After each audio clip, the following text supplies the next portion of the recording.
مسجد الحرام مکۃ المکرمہ اور مسجد النبوی مدینہ المنورہ سے خطبے کا اردو ترجمہ کے لیے ہمارے سوشل نیٹ ورک کو فالو کرنا نہ بھولیں اور اپنے دوست احباب کے ساتھ بھی ضرور شیئر کیجیے۔ خطبہ جمعہ مسجد نبوی شریف بتاریخ 16 رمضان 1444 ہجری بمطابق 7 اپریل 2023 بعنوان رمضان المبارک کے آخری عشرے کی تیاری۔ خطیب فضیلۃ الشیخ عبد الباری ثبیتی حفظہ اللہ، ترجمہ بآواز عطاء اللہ بن عبد المجید۔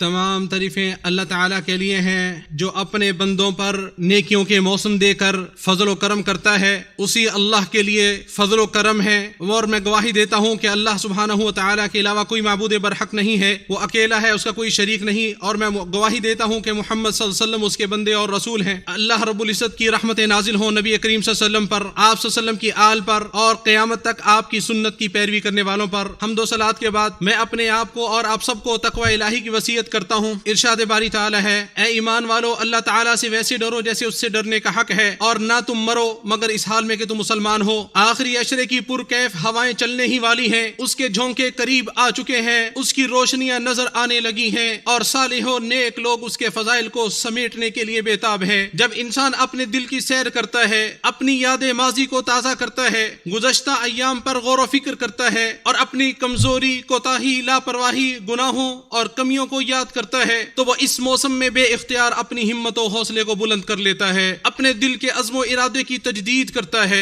اپنی نیند سے بیدار ہو جاتا ہے، اور اپنی گردن سے سستی و کاہلی کے لباس کو اتار پھینکتا ہے، تاکہ جو اس سے چھوٹ چکا ہے اس کا تدارک کر سکے، اور جو آنے والا ہے اس سے فائدہ اٹھا سکے۔ تو ایسے وقت میں عزائم اور حوصلوں میں تفاوت نمایاں ہو جاتا ہے، اور ارباب عزیمت ایک دوسرے پر فوقیت لے جاتے ہیں۔ ان میں سے بعض لوگ تو ہر لمحے کو غنیمت جانتے ہیں، اور ہر منٹ کو نیکی کمانے میں صرف کرتے ہیں، چنانچہ تسبیح و تحلیل، تحمید، تکبیر، قیام، ذکر، تلاوت قرآن اور تدبر جیسی عبادتوں کی نعمت میں مگن رہتے ہیں۔ یہ وہ لوگ ہیں جو اس عشرے کی قدر و قیمت سے واقف ہیں، اسی عشرے کے ساتھ، اسی کے اندر اور اسی کے سائے کے تلے وقت گزارتے ہیں، جس میں وہ عبادت کی لذت، تقرب الہی کی انسیت، تلاوت کے حسن و جمال، ایمان کی چاشنی اور رحمان کی رحمتوں کے جھونکوں سے لطف اندوز ہوتے ہیں۔ ان کی روحیں آسمان کی بلندیوں میں منڈلانے لگتی ہیں، ان کے نفوس پاک و صاف ہو جاتے ہیں، ان کے دل علو و بلندی کی منزلیں طے کرتے ہیں، اور یہ روزوں کی حکمتوں میں سے سب سے بڑی عظیم حکمت ہے جو اللہ تعالیٰ کے اس ارشاد میں مذکور ہے، لعلکم تتقون، تاکہ تمہارے اندر تقوی پیدا ہو جائے۔ ان 10 دنوں کی ساعتیں محدود ہیں، لمحات گنے چنے ہیں، یہ گھڑیاں جلدی گزر جانے والی ہیں، اور یہ ایام آنکھ جھپکتے ہی رخصت ہو جائیں گے۔ اہل بصیرت مضبوط ہمت و حوصلے اور مکمل بیداری کے ساتھ نیز دنیاوی مشغولیات اور الجھنوں سے الگ ہو کر ان ایام سے خوب مستفید ہوتے ہیں۔ ام المؤمنین عائشہ رضی اللہ عنہا نے ماہ رمضان میں نبی اکرم صلی اللہ علیہ وسلم کے احوال کو بڑے بلیغ اور مختصر مگر جامع الفاظ میں یوں بیان کیا، جب یہ عشرہ داخل ہوتا تو نبی اکرم صلی اللہ علیہ وسلم اپنی کمر کس لیتے، شب بیداری فرماتے، اور اپنی بیویوں کو بھی بیدار کرتے۔ اسے امام بخاری نے روایت کیا ہے، تاکہ آپ صلی اللہ علیہ وسلم کا یہ طریقہ عبادت امت کے لیے روشنی کا مینار ہو، توبہ کرنے والوں کے لیے رہنمائی کا ذریعہ ہو، اطاعت کرنے والے اسے اپنا منہج بنا لیں، وہ گنہگاروں کی پناہ گاہ ہو، اور اہل ایمان اس سے ترقی کی منزلیں طے کریں۔ اس عشرے کی راتوں میں رب کے ساتھ مناجات و سرگوشی کتنی ہی اچھی لگتی ہے۔ بندہ اپنے مالک و مولا کے ساتھ خلوت نشینی اختیار کر لیتا ہے، اپنے رنج و غم اور حزن و ملال کا اظہار کرتا ہے، اپنی شکایتیں پیش کرتا ہے، اپنے خالق کے سامنے اپنی آرزویں اور امیدیں رکھتا ہے، اپنے گناہوں کا اعتراف کر لیتا ہے، اپنی خطاؤں کا اقرار کرتا ہے، اپنی توبہ کا اعلان کرتا ہے، اپنے آنسو خوب بہاتا ہے، اپنے دل کو خشیت، امید اور عاجزی و انکساری سے آباد کرتا ہے، اور اپنے رب سے گڑ گڑاتے ہوئے خفیہ انداز میں دعائیں کرتا ہے۔ اس کے سوا تمہارا کوئی رب نہیں، وہی ٹوٹے ہوئے دلوں کو جوڑنے والا ہے۔ چنانچہ پھر دعائیں قبول ہوتی ہیں، فیوز و برکات کا نزول ہوتا ہے، اور رحمتوں کی بارش برستی ہے۔ ارشاد باری تعالیٰ ہے، جب میرے بندے میرے بارے میں آپ سے سوال کریں تو آپ کہہ دیں کہ میں بہت ہی قریب ہوں، ہر پکارنے والے کی پکار کو جب بھی وہ پکارے قبول کرتا ہوں۔ اور حدیث میں ہے، بے شک تمہارا رب باحیا اور سخی ہے، وہ اپنے بندے کے اپنی بارگاہ میں اٹھے ہوئے ہاتھوں کو خالی لٹاتے ہوئے حیا کرتا ہے۔ اسے امام ترمذی نے روایت کیا ہے۔ لہٰذا اپنے آپ کو خرید لو، ابھی بازار ختم نہیں ہوا ہے، قیمت بھی باقی ہے، اور ٹال مٹول کے وسوسے پر دھیان مت دو۔ شب قدر کے بارے میں اللہ تعالیٰ کا ارشاد ہے، شب قدر 1000 مہینوں سے بہتر ہے، اس میں ہر کام کے سر انجام دینے کو اپنے رب کے حکم سے فرشتے اور روح الامین جبریل امین اترتے ہیں. یہ رات سلامتی کی ہوتی ہے اور فجر طلوع ہونے تک رہتی. کیا روزے دار اس عظیم اجر و ثواب کا تصور کر سکتا ہے جو 1000 مہینے کے اجر و ثواب سے بہتر ہے؟ اور اللہ کی بارگاہ میں کھڑا ہونے والا کیا اس خوفناک منظر اور عظیم اجتماع کے بارے سوچ سکتا ہے جس میں اس رات کی عظمت کی وجہ سے فرشتے اور جبریل امین اترتے ہیں؟ یہ جو فرشتوں کا نزول ہوتا ہے یہ اپنے اندر امن و امان اور سلامتی کے سارے معانی کو سموئے ہوئے ہوتا ہے. یہ رات سراپا خیر ہوتی ہے. اس میں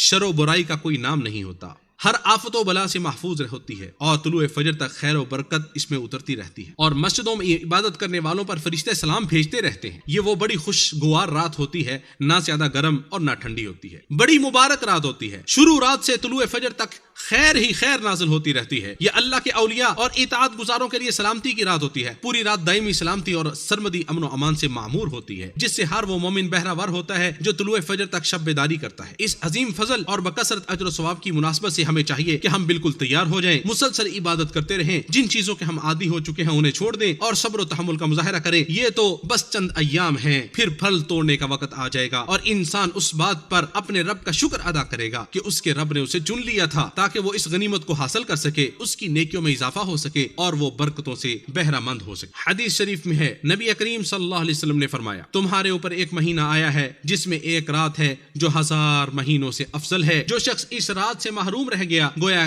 ساری بھلائی سے محروم رہ گیا. اسے ابن ماجہ نے روایت کیا ہے. سیدہ عائشہ رضی اللہ عنہا کہتی ہیں، میں نے اللہ کے رسول صلی اللہ علیہ وسلم سے سوال کیا، اگر مجھے لیلۃ القدر کا علم ہو جائے تو بتلائیں کہ میں اس رات میں کیا کہوں. تو آپ صلی اللہ علیہ وسلم نے فرمایا، تم کہو اللہم انک عفو تحب العفو فاعف عنی. اے اللہ تو معاف کرنے والا ہے اور تو معافی کو پسند کرتا ہے، بس مجھ کو معاف کر دے. اسے امام ترمذی، نسائی، ابن ماجہ اور احمد نے روایت کیا ہے. یہ الفاظ احمد کے ہیں. اللہ سبحانہ و تعالی معاف کرنے والا ہے، معافی کو پسند کرتا ہے. وہ ہمیشہ سے عفو درگزر کی وجہ سے معروف ہے اور اپنے بندوں کے گناہوں کو بخشنے کی صفت سے متصف ہے. پھر جب ایک مسلمان اسے پکارتا ہے اے اللہ تو مجھے معاف کر دے، تو جب اللہ کی بخشش آپ کو نصیب ہو جائے تو اس کی معافی کے کیا کہنے، وہ آپ کو سعادت مند بنا دے گا، آپ کو حیران و شستر کر دے گا، آپ کے جسم، دل اور روح کو پاک و صاف کر دے گا. وہ آپ سے راضی ہو جائے گا اور آپ کو خوش کر دے گا. جب صدق کے دل سے زبان سے یہ دعا جاری ساری رہے، یہ کلمات ندامت اور توبہ و انابت کی حالت میں آسمان کی طرف بلند ہوں، فرشتوں کے نزول اور لیلۃ القدر کے انوار بھی ساتھ مل جائیں، تو یہ ایک ایسی نعمت ہوگی جس کا کوئی بدل نہیں ہو سکتا، ایسا فضل ہوگا جس کا کوئی مقابلہ نہیں ہو سکتا، اور ایسی سعادت ہوگی جو بیان سے باہر ہے. اللہ تعالیٰ کے عفو و معافی سے مراد یہ ہے اللہ گناہوں کو بخش دیتا ہے، خطاؤں سے درگزر کر دیتا ہے، ان پر پردہ پوشی کرتا ہے، مصیبتوں اور معصیتوں کو مٹا دیتا ہے، نیکیوں کو دگنا کر دیتا ہے، بلکہ گناہوں کو نیکیوں میں تبدیل کر دیتا ہے. ارشاد باری تعالیٰ ہے، مگر جو توبہ کرے گا اور ایمان لے آئے گا اور نیک عمل کرے گا تو اللہ اس کے گناہوں کو نیکیوں سے بدل دے گا، اور اللہ بڑا معاف کرنے والا بے حد مہربان ہے. اور حدیث میں ہے اللہ تعالیٰ مومن کو اپنے نزدیک بلا لے گا اور اسے اپنے پہلو میں لے لے گا اور اسے چھپا لے گا. اللہ تعالیٰ اس سے فرمائے گا کیا تجھے فلاں گناہ یاد ہے، فلاں گناہ یاد ہے؟ وہ مومن کہے گا اے پروردگار ہاں. آخر جب وہ اپنے گناہوں کا اقرار کر لے گا اور اسے یقین آ جائے گا کہ اب وہ ہلاک ہو گیا تو اللہ تعالیٰ فرمائے گا میں نے دنیا میں تیرے گناہوں پر پردہ ڈالا اور آج بھی میں تیری مغفرت کرتا ہوں، چنانچہ اسے اس کی نیکیوں کی کتاب دے دی جائے گی. اسے امام بخاری نے روایت کیا ہے. اللہ تعالیٰ کے کمال عفو درگزر کا عالم یہ ہے کہ بندہ اپنے نفس پر جس قدر بھی زیادتی کر لے پھر اس کی طرف توبہ کر لے تو وہ اس کے تمام جرائم کو معاف کر دیتا ہے. ارشاد باری تعالیٰ ہے، کہہ دے اے میرے بندو جنہوں نے اپنی جانوں پر زیادتی کی اللہ کی رحمت سے نا امید نہ ہو جاؤ، بے شک اللہ سب گناہوں کو بخش دیتا ہے، بے شک وہی تو بے حد بخشنے والا نہایت رحم کرنے والا ہے. اس کی رحمتیں کتنی وسیع، اس کی معافی کتنی خوبصورت اور اس کا فضل کتنا عظیم ہے. اللہ میرے اور آپ سب کے لیے قرآن کریم کو باعث برکت بنائے، مجھے اور آپ سب کو اس کی آیات اور ذکر حکیم سے نفع پہنچائے. میں اپنی یہ بات کہنے کے بعد اپنے لیے اور آپ سب کے لیے عظمت والے اللہ سے استغفار کرتا ہوں. تم بھی استغفار کرو، یقیناً وہ بہت بخشنے والا نہایت مہربان ہے. تمام تعریفیں اللہ تعالیٰ کے لیے ہیں جس اللہ نے آخری عشرہ ہمارے نصیبوں میں کیا یا ہمارے نصیبوں میں کرنے والا ہے. اور میں گواہی دیتا ہوں کہ ہمارے سردار اور نبی محمد صلی اللہ علیہ وسلم اللہ کے بندے اور رسول ہیں. اللہ تعالیٰ کی رحمت نازل ہو نبی کریم صلی اللہ علیہ وسلم پر اور آپ کے آل پر. حمد و صلات کے بعد میں اپنے آپ کو اور آپ سب کو اللہ تعالیٰ سے ڈرنے کی اور اللہ تعالیٰ کی تقویٰ کی وصیت کرتا ہوں. یہ بابرکت مجمع جو ندائے الہی پر لبئی کہتا ہوا حاضر ہوا ہے، جس کے آنے سے حرمین کے سارے گوشے اور صحن بھر گئے ہیں، یہ وہ اہل ایمان ہے جو اللہ کے گھروں میں صف بندی کیے ہوئے ہیں اور جو اپنے گھروں میں قدموں پر کھڑے ہو کر قیام اللیل کرتے ہیں. یہ وہ لوگ ہیں جن کے دل اللہ کی طرف متوجہ ہیں، ان کی زبانیں اللہ کی آیات کی تلاوت کرتی ہیں. یہ لوگ آیات بینات کو سنتے ہیں، واعظ و نصیحت سن کر ڈرتے ہیں، اللہ کے حکموں کے سامنے سر تسلیم خم کرتے ہیں، حدود الہی پر ٹھہر جاتے ہیں، اللہ کی رحمت کی امید رکھتے ہیں، اس کے عذاب سے ڈرتے ہیں، اس کی بخشش و مغفرت کی باران سے مستفید ہوتے ہیں. دنیا کے مشرق و مغرب سے آئے ہوئے یہ لوگ رمضان کے روزوں اور قیام کی حلاوت و مٹھاس سے لطف اندوز ہوتے ہیں. یہ لوگ محبین کی طرح تڑپ، توبہ کرنے والوں کی طرح خشوع خضوع، گناہ پرہیزگاروں کی طرح آہو بکا، ڈرنے والوں کے جیسے دل اور سچے لوگوں کی طرح آرزویں اور امیدیں لے کر لیلۃ القدر کو تلاش کرتے ہیں۔ اللہ تعالیٰ ایسے بندوں کو کبھی نا امید نہیں کرتا جو ایمان اور ثواب کی امید سے اس کی طرف متوجہ ہوتے ہیں، اور اچھے اعمال کرنے والوں کے اجر کو کبھی ضائع نہیں کرتا۔ وہ اللہ سبحانہ و تعالیٰ بے حد مشفق و مہربان اور وسیع بخشش و مغفرت والا ہے، جس کی رحمت ہر چیز کو محیط ہے۔ حدیث میں ہے یہ ایسے لوگ ہیں ان کی وجہ سے ان کے ساتھ بیٹھنے والا بھی محروم نہیں رہتا، اور ارشاد باری تعالیٰ ہے اور وہی ہے جو اپنے بندوں کی توبہ قبول کرتا ہے اور ان کے گناہوں کو معاف کر دیتا ہے اور تمہارے اعمال کو جانتا ہے۔ یہاں ہم سے اس ظلم و بربریت کی ہماری طرف سے کی گئی سخت مذمت کی تعریف نہ چھوٹ جائے جس کا ارتکاب اس ماہ عظیم کے دوران مسجد اقصیٰ کے صحنوں اور احاطوں میں اس کے نمازیوں کے خلاف کیا گیا۔ ایسے جرائم کا ارتکاب کرنے والے قابل ملامت و عار ہیں جن کا انجام بھی برا ہوگا۔ مقدس مقامات کا ایک احترام اور تقدس ہوتا ہے، ان پر ظلم و زیادتی کرنا ناقابل معافی جرم ہوتا ہے۔ اللہ تعالیٰ مسجد اقصیٰ اور اس کے کمر بستہ ہو کر ڈٹ کر ہی اس کی حفاظت کرنے والوں کی حفاظت فرمائے۔ اے اللہ مسجد اقصیٰ اور اس کے مکینوں کو ہر شر اور برائی سے محفوظ فرما۔